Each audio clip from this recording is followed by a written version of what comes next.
se retrouve pour une nouvelle vidéo sur J-Pro Menuiserie. Aujourd'hui, on va parler des serre-joints rapides. De plus en plus dans le commerce, on trouve ce type de serre-joint, dit serre-joint rapide. Alors, je vais vous dire un petit peu ce que j'en pense, vous voyez, comme ça. Moi, je suis pas très fan. Je trouve que c'est pas terrible, ça tient pas bien, on n'a pas une bonne prise en main, on sent pas le serrage. Moi j'utilise beaucoup ce type de modèle.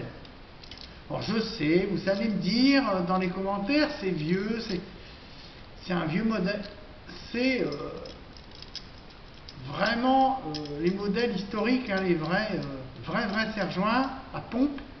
Mais moi j'aime bien ce modèle à poignet, on sent vraiment le serrage quand on colle du lamellé collé ou des pièces de bois entre elles, un assemblage de menuiserie. Je trouve qu'on sent mieux la force avec ce système, certes un peu archaïque, mais qui fonctionne vraiment très bien. Certains outils un peu archaïques que je vous dirais non à fuir. Autant ces modèles-là, ils ont prouvé par le passé leur efficacité et ils le prouvent toujours. En plus, ils sont beaucoup moins chers. C'est beaucoup moins cher qu'un modèle comme ça. Franchement, en efficacité, c'est pas mal. En longévité, c'est du métal, il y a un peu de bois, mais bon, celui-là, il a un peu de jeu parce que c'est un premier prix, mais globalement, ils ont une très très bonne longévité. Ceux-là, ils ont, je sais pas, peut-être 15 ans, ils sont toujours corrects. Hein. Bon, ils ont eu un peu de peinture, un peu de machin, c'est normal, à force de les trifouiller, mais voilà. Ou après, il y a un autre système que j'utilise pour les petits collages, c'est avec une vis sans fin comme ça, et une petite barrette métallique pour descendre ou monter les presses dits en C. Alors ça c'est bien pour les petits serrages de quelques centimètres. Là j'ai une 75 mm, il y a des 90 mm, ça va pas au-dessus de 90 hein, ces modèles là.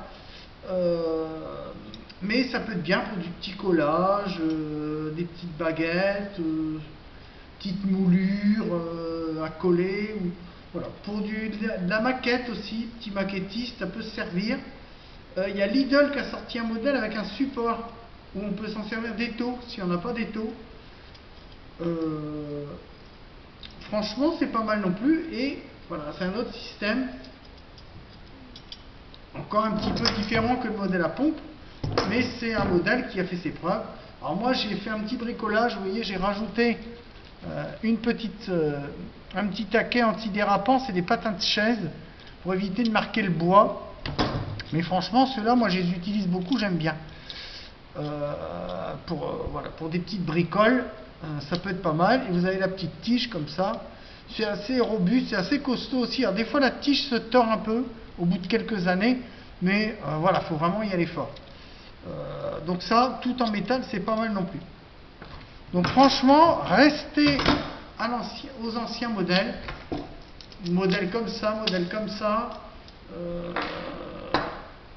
Après, il y a des modèles comme ça, avec une attache comme ça. Donc avec une vis sans fin, c'est les modèles plus longs de 1 mètre, 1 mètre 50, 2 mètres, 2 mètres 50. Ou après, il y a les serre-joints dormants. Ce sont des grandes barres métalliques. J'en ai pas, moi, à l'atelier. Et puis, ça serait dur à emmener en studio. Voilà, ce sont des grandes barres sur des tréteaux. Et on serre la dimension voulue.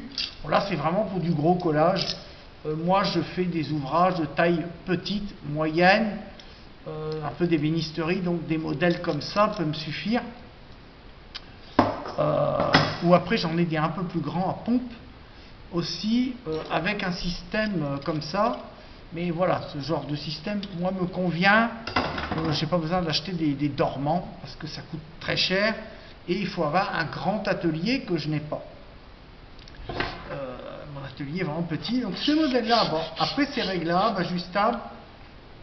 Il suffit de presser ici pour les... Mais moi je trouve qu'on n'a pas tellement de force. On ne sent pas tellement de pression. Donc moi je suis moyennement fan. Hein. Après, la tête est réglable, on peut régler les têtes, etc. On peut ajuster les caoutchoucs, mais voilà, ils ont essayé de faire du moderne, mais alors, il y a des artisans qui bossent qu'avec ça. Moi, j'en ai acheté pour tester. Je vous avouerai que j'étais pas fan, et non. Et franchement, je regrette mon achat. Parce que bon, j'ai acheté. Il y a le modèle d'Action qui est un peu mieux. Que j'avais acheté, il me plaisait bien. Donc j'ai un modèle de chez Action. J'en ai deux de chez Action, deux de chez Aldi et deux de chez Lidl. Voilà, donc je dois en avoir 6 en tout. Mais franchement, j'avoue qu'ils restent très souvent au placard. Alors que ceux-là, ces modèles-là, je dois en avoir une vingtaine à l'atelier, et ils servent tous, hein. Même si les caoutchoucs commencent à être un peu fatigués, franchement, ça, c'est l'idéal. Donc, si vous débutez dans le bricolage et que vous voulez faire des collages de qualité, prenez un modèle comme ça. Vous sentirez mieux votre force dans la petite poignée pompe ici. Franchement, plutôt ça. Ou si vous faites de la maquette, ça. C'est bien aussi. Ça sert bien, on sent bien le serrage aussi.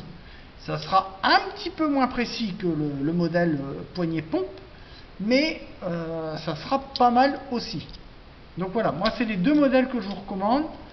Après, si vous avez le modèle que je vous ai montré à poignée automatique, ça peut être bien, mais voilà, ça ne sera pas précis. Sur ce, j'espère que cette petite vidéo sur les presses et serre-joints vous aura plu. J'avais déjà fait une petite vidéo là-dessus, sur des mini presses de serrage. Vous pouvez retrouver sur la chaîne J-Pro Menuiserie. Sur ce, moi je vous dis à bientôt pour d'autres vidéos sur J-Pro Menuiserie. Likez, mettez des pouces, mettez des commentaires, lâchez-vous.